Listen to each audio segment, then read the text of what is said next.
Welcome to the Blue Wave English Podcast. I'm Emma. And I'm Ryan. Thanks for joining us. Today we're talking about 4 simple habits that can help you improve your English and become a more confident speaker. We'll talk about overcoming the fear of making mistakes, speaking out loud and shadowing, practicing dictation, and staying consistent.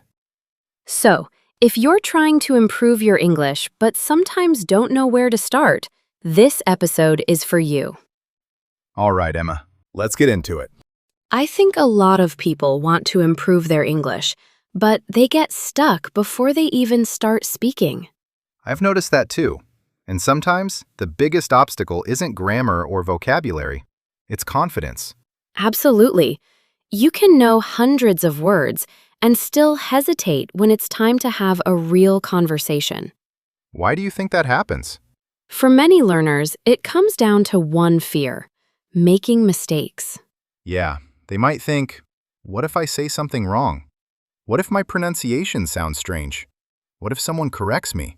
And those thoughts can make you stay quiet. But isn't making mistakes actually part of the process? It is. Think about it. How did we learn anything difficult in the first place? We tried, got things wrong, figured them out, and tried again. Exactly. Learning a language works the same way. So instead of thinking, I have to speak perfect English, try thinking, I just need to communicate.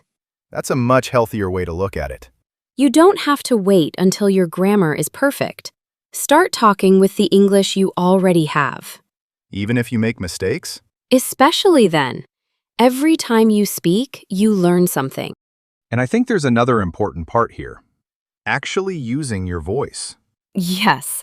One habit I really recommend is speaking out loud in front of a mirror. Some people might feel a little silly doing that. They probably will at first. But after a few days, it starts to feel normal. What would you talk about? Anything from your everyday life. You could describe what you're doing, talk about your plans, explain what happened during your day, or even share your opinion about something. That sounds pretty easy to fit into a busy schedule. Exactly. You don't need a special place or another person. 5 or 10 minutes is enough to get started. And what about shadowing? I love shadowing because it helps you get used to the way natural English actually sounds. For anyone who hasn't tried it, how would you explain it? You listen to a native speaker and repeat the words as closely as you can. You try to follow their pronunciation, rhythm, stress, and intonation. So instead of simply reading English, you're training your mouth and ears at the same time. Exactly. And over time, certain expressions start to feel more natural. I've also noticed that listening can be much harder than reading. Oh, definitely. That's why I really recommend another habit: dictation. That's where you listen and write down what you hear, right? Yes. Find a short clip, maybe 10 or 15 seconds, and listen carefully. Then write down every word you can catch. Even when you're not completely sure? Yes. Make your best guess first. Then look at the transcript and compare it with what you wrote. I bet that can be surprising. It really can. Sometimes you realize you knew the vocabulary, but you didn't recognize it when a native speaker said it naturally. Especially when words blend together. Exactly. That's one reason dictation is so valuable.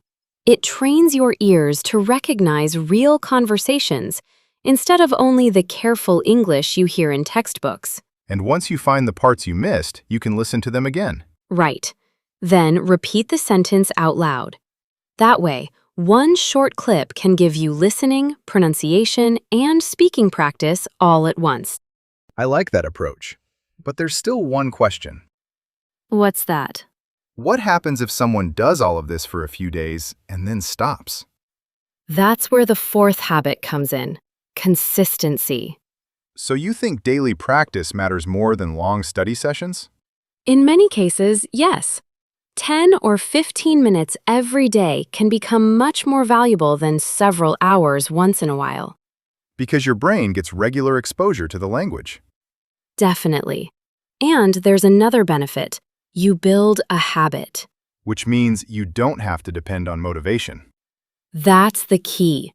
Motivation is great when you have it, but it won't always be there. Some mornings you'll feel excited to learn. Other days, you'll be tired and want to skip it.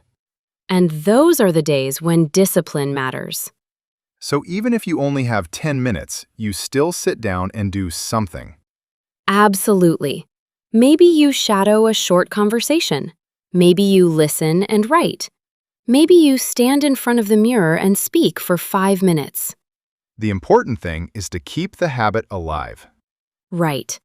Progress doesn't always feel obvious from one day to the next. But after a few months, you may notice that sentences come to you faster. You understand more when people speak. You hesitate less. And you feel more comfortable expressing yourself. That's when you realize all those small sessions were adding up. So, if someone listening to us wants to improve their English, where should they begin? I'd say start with these 4 habits. First, don't be afraid of making mistakes. Speak before you feel completely ready, and focus on communicating instead of trying to be perfect. Second, speak out loud every day. Use a mirror, talk about your day, and try shadowing to get more comfortable with natural English. Third, practice dictation. Listen carefully, write down what you hear, check your work, and repeat the parts you missed. And fourth, stay consistent. You don't need to study for hours. Even 10 or 15 minutes a day can make a difference if you keep doing it. So don't worry about doing everything perfectly. Just start with these 4 habits and make them part of your daily routine. Exactly. Speak without fear. Use your voice, train your ears, and keep showing up. A little progress every day is still progress. And those small efforts can eventually lead to a big change. So if you're learning English right now, be patient with yourself. Don't be afraid to sound imperfect. Don't be afraid to try, And don't stop. because confidence doesn't appear overnight. It grows every time you speak, listen, learn, and try again. And that's all for today. Thanks for spending some time with us. Keep practicing, keep believing in yourself, and we'll talk to you again soon. See you next time. Bye!